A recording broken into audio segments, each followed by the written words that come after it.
Hi అందరికీ, welcome to my channel. ఈరోజు మనమైతే ఎంతో టేస్టీగా ఉండే కాకరకాయ పచ్చడి ఏ విధంగా తయారు చేసుకోవాలో చూద్దాము. ఇదైతే తక్కువ నూనెతో ఎక్కువ టేస్ట్తో ఏ విధంగా తయారు చేసుకోవాలో చూపించబోతున్నాను. ఈ కాకరకాయ పచ్చడిని వేడి వేడి అన్నంలోకి వేసుకొని తింటే టేస్ట్ అయితే చాలా చాలా బాగుంటుంది. మళ్ళీ మళ్ళీ తినాలనిపిస్తుంది. సో మీరైతే ఖచ్చితంగా ఒకసారి ట్రై చేయండి. Please subscribe my channel. Video కనుక నచ్చితే లైక్ చేయండి. లేట్ చేయకుండా వీడియోలోకి అయితే వెళ్ళిపోదాం. దీనికోసం ముందుగా ఒక 1/2 kg కాకరకాయలను అయితే ఈ విధంగా వాటర్లో వేసి శుభ్రంగా కడుక్కోవాలి.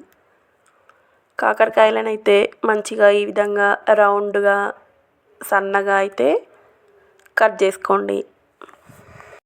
కట్ చేసుకొని వాటిని అయితే సాల్ట్ వాటర్లో అయితే వేసుకొని ఈ విధంగా మంచిగా అయితే కలుపుకోవాలన్నమాట.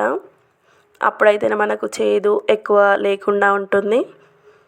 సో ఈ విధంగా మంచిగా కడుక్కున్న తర్వాత ఈ వాటర్ని అయితే వంపేసి ఒక కాటన్ క్లాత్ పైననైతే వీటినైతే వేసుకోండి.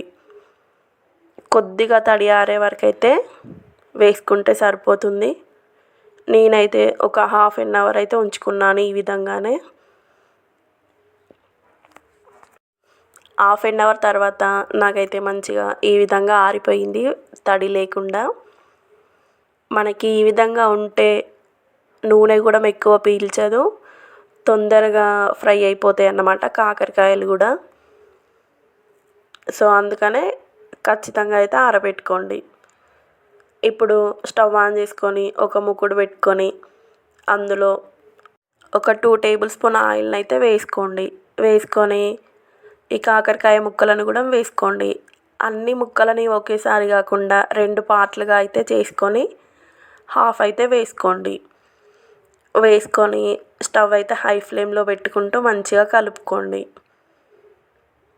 హై టు మీడియం ఫ్లేమ్కి అయితే మార్చుకుంటూ ఈ విధంగా కలర్ చేంజ్ అయ్యే వరకు, కాకరకాయ మంచిగా ఫ్రై అయ్యే వరకు కూడా వేయించుకుంటూ ఉండండి.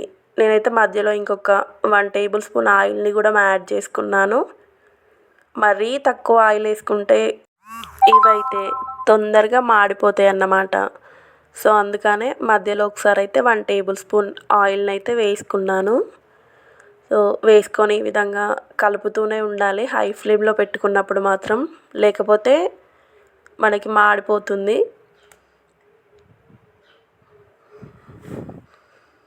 మనకైతే ఈ విధంగా మంచిగా కలర్ అయితే చేంజ్ అవుతుంది. ఒక 5 minutes అయితే పడుతుంది వేగడానికైతే.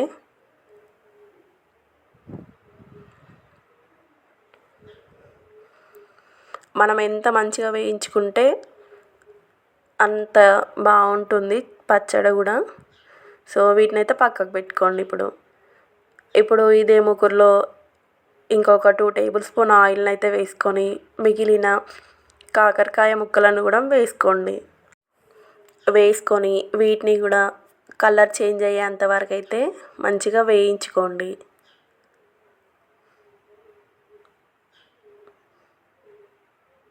వీటినైతే మధ్య మధ్యలో కలుపుతూ అడుగంటకుండా మాడిపోకుండా చూసుకుంటూ వేయించుకోవాలి. ఇవి కూడా మనకైతే మంచిగా ఫ్రై అయిపోయినాయి. ఇప్పుడు వీటిని కూడా తీసి పక్కన పెట్టుకోండి. ఇప్పుడు పచ్చడి తాలింపు కోసం అయితే ఇందులో 2 పావుల ఆయిల్ని అయితే వేసుకున్నాను. వేసుకొని ఇందులోనే ఆయిల్ కొంచెం హీట్ అయిన తర్వాత 1 cup పల్లీలను కూడా యాడ్ చేయండి. స్టవ్ అయితే లో ఫ్లేమ్లో పెట్టుకోండి, ఎందుకంటే పల్లీలు మాడిపోతాయి. సో మనకు ఈ పల్లీలు కొంచెం రెడ్ కలర్ వస్తే తీసుకోండి, కలర్ చేంజ్ అవ్వగానే తీసుకోండి, లేకపోతే మాడిపోతాయి. మనకైతే మంచిగా వేగిపోయినాయి. వీటినైతే తీసి మనము కాకరకాయలు అయితే వేయించి పక్కన పెట్టుకున్నాం కదా, అందులో అయితే యాడ్ చేసుకోండి. ఇప్పుడు అదే ఆయిల్లో ఒక 10-12 ఎండుమిర్చీలను కూడా వేసుకోండి. అందులోనే 1 tablespoon జీలకర్ర, 1 tablespoon ఆవాలు, 1 tablespoon మెంతులు, అదేవిధంగా మీరు తినే కారంని బట్టి కారంని అయితే యాడ్ చేసుకోండి. నేనైతే 2 టేబుల్ స్పూన్స్ అయితే యాడ్ చేశాను. అదేవిధంగా సాల్ట్ కూడా మీ రుచికి తగ్గినట్టు యాడ్ చేసుకోండి.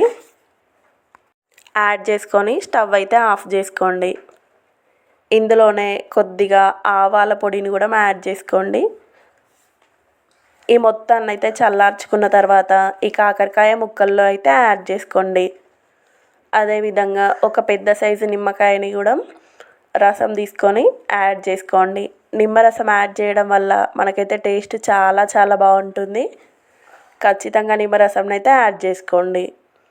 యాడ్ చేసుకొని ఈ మొత్తంని అయితే మంచిగా కలుపుకోండి, అంతా కలిసేలాగా. ఇదైతే మంచిగా కలుపుకొని ఒక డబ్బాలో పెట్టుకున్నామంటే మనకి 1 మంత్ అయినా కూడా చాలా బాగుంటుంది. టేస్ట్ ఏమాత్రం తగ్గకుండా చాలా చాలా బాగుంటుంది.